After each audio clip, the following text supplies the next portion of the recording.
재능. 어떤 일을 하는데 필요한 재주와 능력. 사전적으로는 타고나는 능력과 훈련으로 획득한 능력을 아울러 지칭하는 단어이나 맥락에 따라 타고난 소질을 뜻할 때가 많다. 인간 형성에 있어서 유전적, 환경적으로 타고나는 강점이나 장점들은 천부적 재능으로 판단할 수 있을 것이다. 위를 읽어야지. 재능, talent, gift. 운. 재능도 운의 범주에 들어가나 일단 태어난 후에, 태양의 후예로 읽었네. 태어난 후에 복권 당첨이나 예상치 못하게 우연으로 맺은 인맥 등 자신의 생물학적 유전과는 상관없는 운을 뜻한다. 운, 노력과 함께 사실상 인생의 방향과 성패를 결정짓는 가장 결정적인 요소 중 하나다. 자신에게 재능이 없다고 생각하는 사람은 많다. 그러나 완전히 틀린 말도 아니다. 예를 들어 공부, 운동신경, 능력, 재산 등을 포함해 주관선에서는 물론 객관선에서도 잘하는 것이 하나도 없다면 이에 해당한다. 잘하는 것이 하나도 없을 순 없어.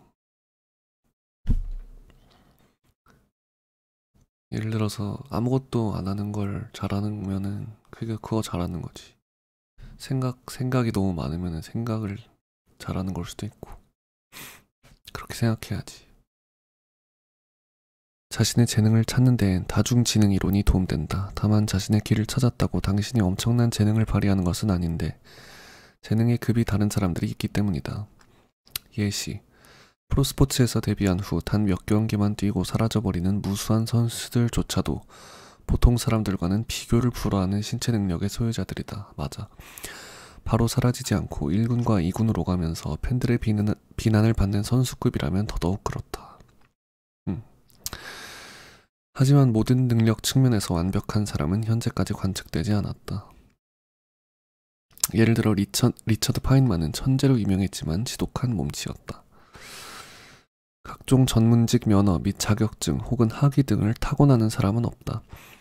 이런 것들은 어느 정도는 후천적 재능에 해당한다.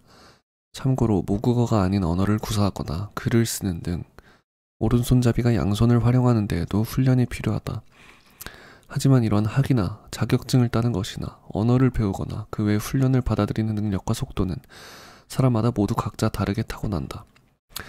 심지어 타고나는 정도에 따라 아예 능력상 불가능한 사람도 있다.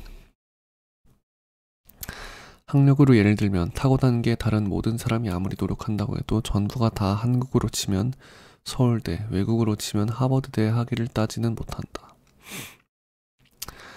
따라서 마냥 후천적인 부분에 속하지도 않는다.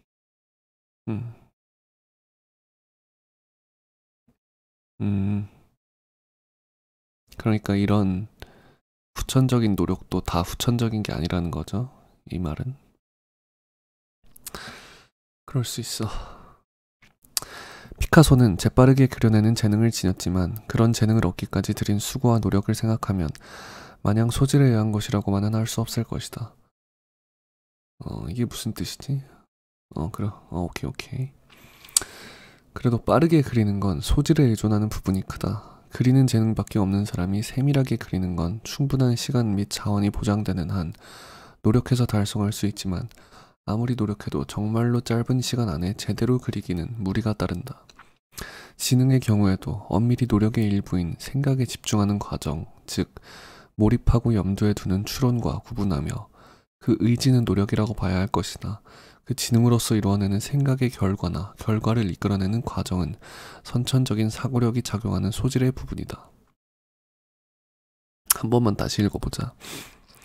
지능의 경우에도 엄밀히 노력의 일부인 생각에 집중하는 과정, 즉 몰입하고 염두에 두는 추론과 구분하며 그 의지는 노력이라고 봐야 할 것이나 그 지능으로서 이루어내는 생각의 결과나 결과를 이끌어내는 과정은 선천적인 사고력이 작용하는 소질의 부분이다. 오케이. 이거는 좀 편집이 필요할 것 같네. 여기 그 지능 생각의 결과나. 오케이, 오케이. 지능이 다른 사람이 같은 시간 동안 같은 정도의 노력을 하며 집중을 하고 생각을 하면 당연히 결과와 성과는 다르게 나타난다. 생각과 사고는 재능과 노력을 모두 요한다. 예로부터 위대한 발명가들은 남들보다 창의력이나 지능에서 훨씬 더 우수했으면서 동시에 훨씬 더 열심히 머리를 굴렸다. 반면 발명가들만큼 머리를 굴렸어도 현대의 이름을 남긴 발명가들만한 성과를 내지 못한 사람들은 어쩔 수 없는 소질의 차이이다. 즉 노력으로는 안 되는 무언가가 당연히 존재한다는 것. 어쩔 수 없는 건가? 어쩔 수 없는 소질의 차이인가? 스포츠 선수들의 경우에도 지적 능력이 정말 중요하다. 그렇지. 물리적으로 부딪히는 키나 근력만 중요한 게 아니라 어떻게 극복할지 골똘하게 궁리하고 계속된 수행으로 학습해야 운동선수로서 성공할 수 있다. 그 예로 무술인 쿵푸의 원래 의미는 공부라는 단어에서 왔다. 하지만 지능도 재능 차이가 있어 누구나 아무리 노력한다고 똑같은 생각과 발상의 결과를 내지는 못한다. 그래서 운동선수 중에도 가장 탑급인 선수들은 이러한 스포츠에 필요한 전략을 짜낼 수 있는 지능과 그걸 실행할 수 있는 근력을 모두 갖춘 인재들이고 밑에 근력이 다소 떨어져도 어떻게든 전략으로 조금이나마 커버하는 선수들이 있으며 두 가지 다 재능이 없는 선수들은 어떻게든 둘 중 하나나 둘 다 갖추려고 노력하게 되고 만약 이루지 못하면 하위권에 머물게 된다. 되게 맞는 말인 것 같아. 지금 이걸 읽으면서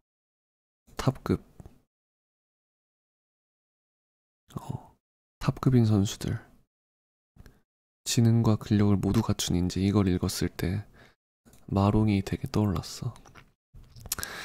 어중간한 재능은 차라리 재능이 없는 게 나을 정도로 재앙이라는 말도 있다. 잠깐 소질을 보여 해당 분야에 투신했으나 결국 자신의 재능이 생각보다 크지 않았을 때 쓰이는 말이다. 분야에 따라 체감되는 정도가 다를 수 있다. 대한민국이라는 나라가 많이 필요로 하는 공학기술 분야라면 상위 20% 정도의 재능만 있어도 충분히 밥 벌어먹고 살겠지만 1%만 성공하고 나머지는 잊혀지는 예체능 분야라면 뼈가 저릴 수 있는 말이다. 이 능력을 이상한 곳에 사용하는 것을 재능 낭비라고 한다. 예를 들면 영상 편집 및 제작에 재능을 보이고 충분히 밥벌이가 될 만한 기술을 가지고 개그스러운 영상을 유튜브에 올리지만 딱히 그쪽으로 밀고 가려는 생각은 없고 취미로 즐긴다거나 하는 경우. 굉장히 예시가 특이하네. 다만 놀리거나 비하의 의미는 아니고 웃자고 하는 농담이지만 그 사람의 재능을 높이 평가할 때 쓰는 경우가 많다. 맞아. 업계 또는 그 외 다양한 환경에서 천재적인 재능을 발휘하는 사람은 의도치 않게 주위 사람들에게 상실감 같은 현타를 줄 수도 있다. 멘탈 강한 사람들은 오히려 동기부여를 얻고 더 열심히 노력하기도 하지만 많은 사람들에게 시기와 질투를 받는다. 타고난 재능으로 인한 뛰어난 실력으로 주위 팀원들에게 왕따를 당하는 모습은 매체를 불문하고 널리 쓰이는 클리셰. 어록. 재능 있는 사람이 이따금 무능하게 되는 것은 성격이 우유부단하기 때문이다. 망설이기보다는 차라리 실패를 선택하라. 버트런드 러셀. 사실 재능은 재능을 살리는 방법을 발전시키기 전까지는 발견할 수 없는 것이다. 앤드루 루미스.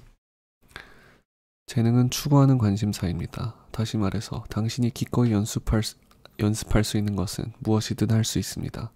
밥 로스. 너의 재능을 따라가면 성공은 뒤따라올 것이다. 영화 세월간이의 란 초다스. 나의 재능을 나를 위해 쓰는 것보다 다른 사람을 위해 쓸 때 무한대가 발휘된다. 강호동.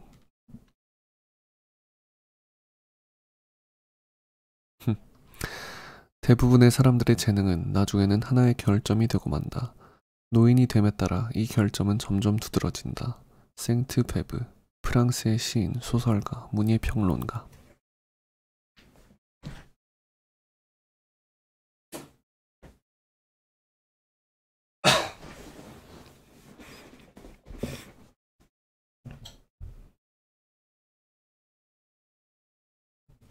재능 있는 자는 빨리 쇠퇴한다.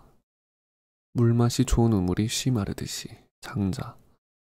빨리 성장하는 것은 쉬 시들고 서서히 성장하는 것은 영원히 존재한다.